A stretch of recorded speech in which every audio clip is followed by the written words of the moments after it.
Tonight, O.J. Simpson will go free. The parole board asking him today what he has learned in prison. Was he humbled by his time behind bars? And millions across this country watching as Simpson said this. I've basically spent a conflict-free life. Tonight, where does O.J. Simpson plan to live now? How much money is he making from the NFL? And the rules he'll now face while on parole come October.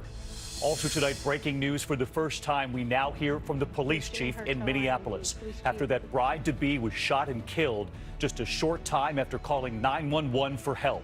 Why have the police been silent? President Trump's bombshell, his blistering words for his own attorney general, the AG he selected. Tonight, what Jeff Sessions is now saying, will he resign? Senator John McCain and his message tonight after being diagnosed with a brain tumor. And severe storms hitting at this hour. The funnel clouds already reported. The SUV lifted in New York. And the raging wildfires, we're tracking them as they now grow. This is ABC World News Tonight with David Muir. Good evening, and it's great to have you with us here on a Thursday night. And we begin with O.J. Simpson, soon to be a free man, sitting before the parole board today as millions watched and studied his walk into that room and his every answer.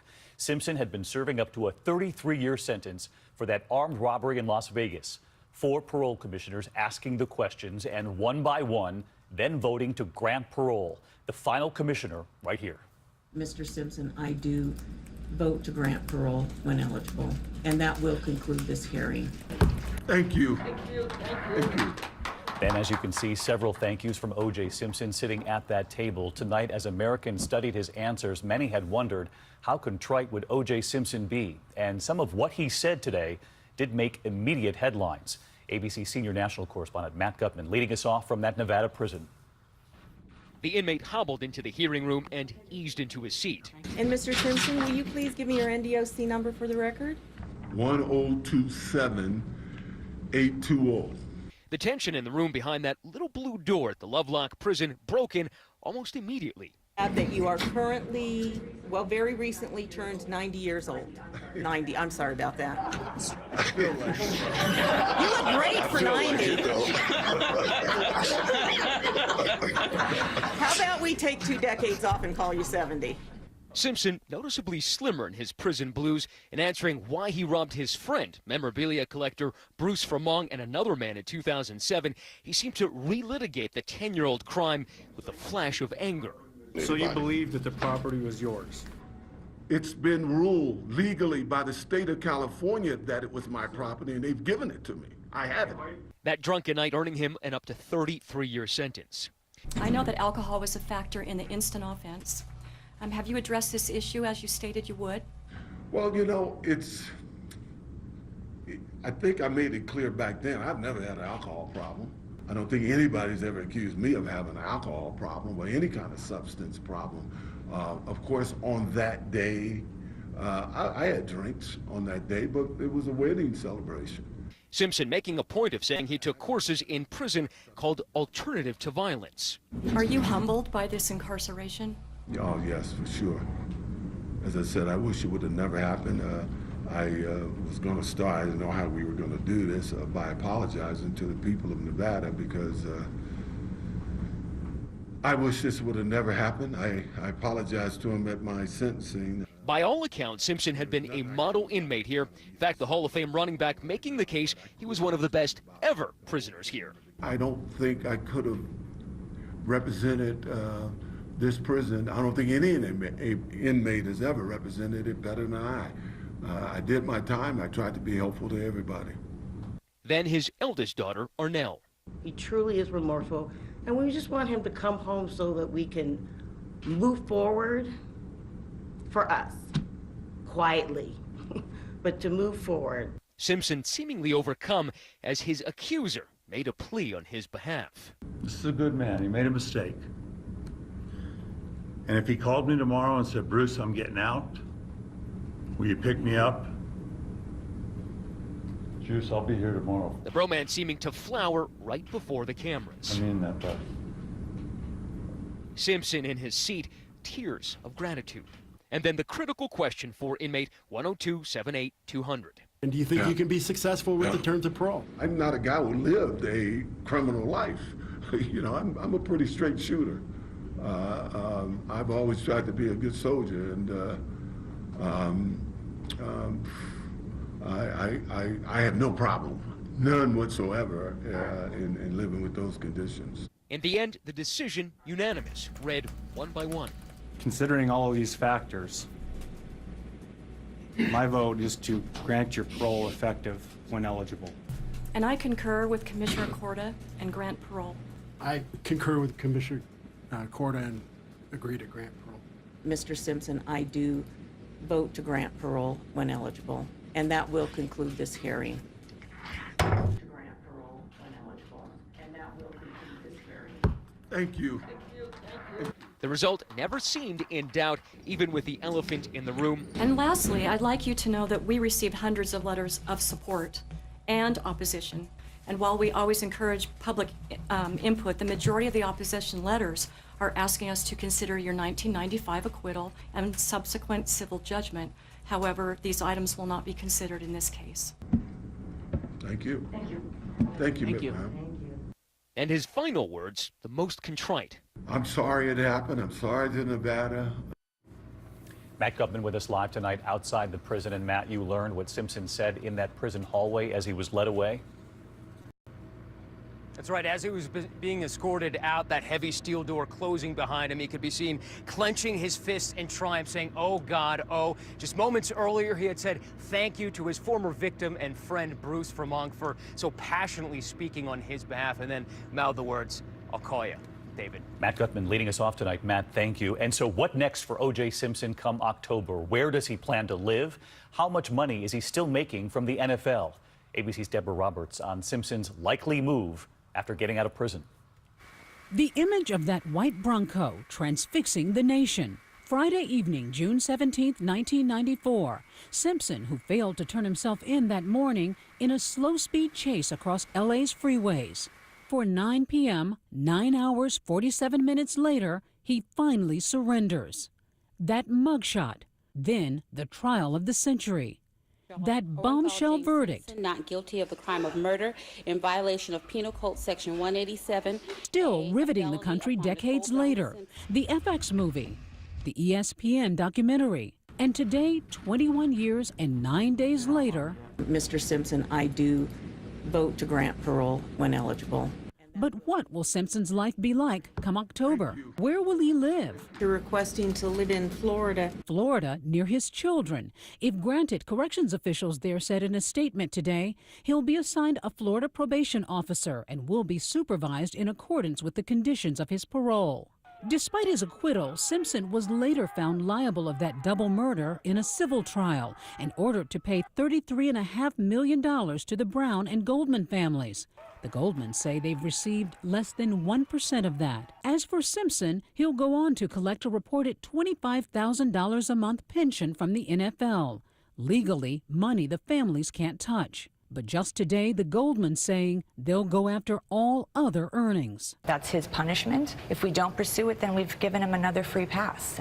And Deborah with us now. We heard from authorities in Florida who today said probation officers would follow him there, be watching closely. Is that likely? Is that where he's going to live? I would say that's the most likely scenario. We heard him, David, today say he just wants to be near his family. His children are in Florida. I would say it's a pretty safe bet. He's lived in Miami before. Florida may very well be it. Deborah Roberts with us tonight. Deborah, thank you. And one of the parole commissioners today with a warning for O.J. Simpson about life on parole, that he'll be watched and that there will be many rules. Some of those conditions could be easily as not drinking alcohol to excess, associating with ex-felons, leaving the state without permission, being subject to search and seizure. So there's going to be a whole slew of conditions you're going to have to follow. And do you think you can be successful with the terms of parole? Oh, beyond a doubt. I mean, I haven't drank in 9 years and I haven't missed it. So let's bring in our chief legal analyst, Dan Abrams, tonight. Life when O.J. Simpson gets out of prison is going to be a lot different than the life he knew before prison. That's right. A whole list of possible restrictions, including, as they mentioned, alcohol use, travel, when he can travel, where he can travel, weapons possession. There's going to be a whole list of it. But this is a new world. When O.J. Simpson went to prison, smartphones didn't exist. Really? So the world is going to be watching the most famous parolee in America very closely, including the Goldman family, who still believe that they are owed not just $33 million now, but that it's increased to something like $52 million. All right, because of the 9 years that's That's passed. right. All right, Dan, thank you. We move on now to the other news tonight. A developing headline coming in right now from Minneapolis. The police chief speaking out for the first time just moments ago after the fatal shooting of that bride-to-be, Justine Damon. She called 911 to report what she thought was a sexual assault, but she was shot a short time later by an officer when she approached their car. The police chief on vacation since the shooting with critical words for the officers moments ago. As to why the cameras weren't on, it is my belief that the body camera should have been activated. The police chief assuring Justine Damon's family and the community that justice will be served. We turn next to the major headline tonight involving President Trump, overnight blasting his own attorney general, the one who had campaigned with him on the trail and the one he hand-selected, Senator Jeff Sessions. Tonight, the AG answering questions about those blistering words from his boss. Will Jeff Sessions now resign? ABC senior White House correspondent Cecilia Vega at the White House. After that blistering takedown from President Trump, today at the Justice Department, Jeff Sessions stood his ground, refusing to resign, at least for now. In an interview with the New York Times, the president still fuming over the Attorney General's decision to recuse himself from the Russia investigation. Therefore, I have recused myself. Sessions should have never recused himself. And if he was going to recuse himself, he should have told me before he took the job, and I would have picked somebody else. How do you take a job and then recuse yourself? If he would have recused himself before the job, I would have said, thanks, Jeff, but I can't, I'm not going to take you. It's extremely unfair, and that's a mild word, to the president. Harsh words for one of his first and staunchest supporters.